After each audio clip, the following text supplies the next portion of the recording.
పంచాయతీ రాజ్ వ్యవస్థ రెండు పొంతలుగా వెళ్తున్నటువంటి పరిస్థితి ఉంది. ఒకటే గ్రామ సచివాలయం.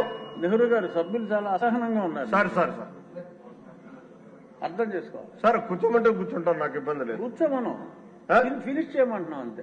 ఫినిష్ చేస్తున్నాను సార్. 5 నిమిషాలు కాదు, 3 నిమిషాలు అవలే. మీరు అడ్డొచ్చేస్తుంటే అలాగే నన్ను ప్రతిపక్షంగా చూడకండి. నేను కూర్చోమంటే కూర్చుంటాను, నాకు ఇబ్బంది ఏం లేదు. కూర్చోమన్నాం. ఎందుకంటే నాకంటా ముందు మాట్లాడిన వాళ్ళు ఎవరూ కూడా నాకంటా సీనియర్లు కాదు. వారికి ఇచ్చిన టైం నాకు ఇవ్వాల్సినటువంటి బాధ్యత ఈ సభకు ఉంది. మీరు ఇస్తానంటే ఓకే, లేదనుకుంటే నేను కూర్చుంటాను, నాకు ఇబ్బంది లేదు. సభకు కూడా రావద్దంటే మానేస్తాను. పథకాన్ని శంకుస్థాపన చేయడం ప్రారంభించడం సభ నిర్వహించలేను, దయచేసి కూర్చోండి సార్. తో పాటు సీనియర్ ఎమ్మెల్యే జ్యోతుల్ నెహ్రూ గారు ఉన్నారు, మాట్లాడదాం. సార్, నిన్న మీరు ఏదైతే అసెంబ్లీలో మాట్లాడారో దానిపైన కొంత వైసీపీ సోషల్ మీడియా అయితే కొంత తప్పుగా చెప్తున్నారు. అయితే స్పీకర్ పైన అసహనంతో మాట్లాడిన జ్యోతుల్ నెహ్రూ అని చెప్తున్నారు. అలాగే పార్టీ సిద్ధాంతాలు, పార్టీ పరిపాలనపై విధానాలపైన కొంత వ్యతిరేకంగా అసంతృప్తిగా ఉన్నారని చెప్పి అయితే వాళ్ళు చెప్తున్నారు. ఎట్లా చూస్తారు ఈ అంశాన్ని? ఇప్పుడు మొట్టమొదటి నేను చెప్పాల్సింది ఏంటంటే, పార్టీ మీద అసంతృప్తిగా ఉండాల్సినటువంటి అవసరం నాకు లేదు. ఎందుకంటే ఇవాళ నాకు నేను ఏదైతే మనసులో కోరుకున్నానో ఆయన అడగకపోయినా సరే నన్ను తిరుపతి వెంకటేశ్వర స్వామికి సేవ చేసే అదృష్టాన్ని నాకు కల్పించాడు, పార్టీ కల్పించింది. ఇక నాకెందుకు అసంతృప్తి ఉంటుంది? ఇక స్పీకర్ గారికి నాకు జరిగినటువంటి ఏదైతే ఉందో దాన్ని వాళ్ళ తప్పుడుగా ప్రచారం చేస్తున్నటువంటి పరిస్థితి.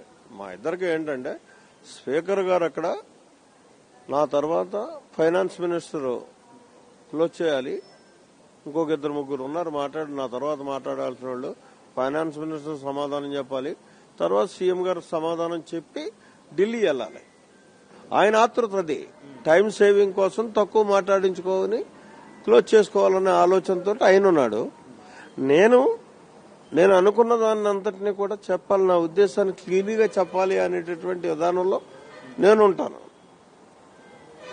ఆ విధానంలో మా ఇద్దరికి జరిగినటువంటి అక్కడ ఇదే తప్పించి, అంటే ఆయన నన్ను తగ్గించండి అని అడగడం, నేను చెప్పేస్తున్నాను సార్, ఒకటే చెప్తాను అది అని చెప్పేసి చెప్పడం, లేదనుకుంటే కూర్చోమంటే వదిలేసి కూర్చుంటాను అని అనడం మాత్రం జరిగింది. లేదు, అందులో ఇదేం లేదు. అయితే ఇక్కడ స్పీకర్కి నాకు కూడా అసలు విభేదం అన్నది లేదు. మా ఇద్దరం చాలా స్నేహితులు, మంచి స్నేహితులు.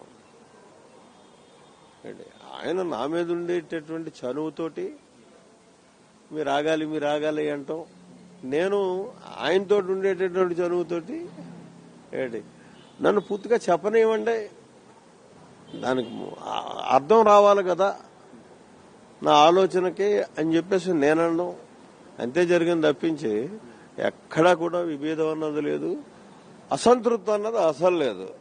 ఇది ఇంకా వాళ్ళకి వైసీపీ మీడియాకి కానీ వైసీపీ దీనికి కానీ చూసుకున్నట్టయితే వాళ్ళకి ఎక్కడ ఏం సందు దొరుకుతుందో మాట్లాడుకుందాం అనేటువంటి ఆలోచన, అలాంటి పిచ్చి ఆలోచనలు పెట్టుకుంటే ప్రచారానికే పరిమితం అయితే తప్పించి దాంట్లో ఏమీ లాభం లేదు.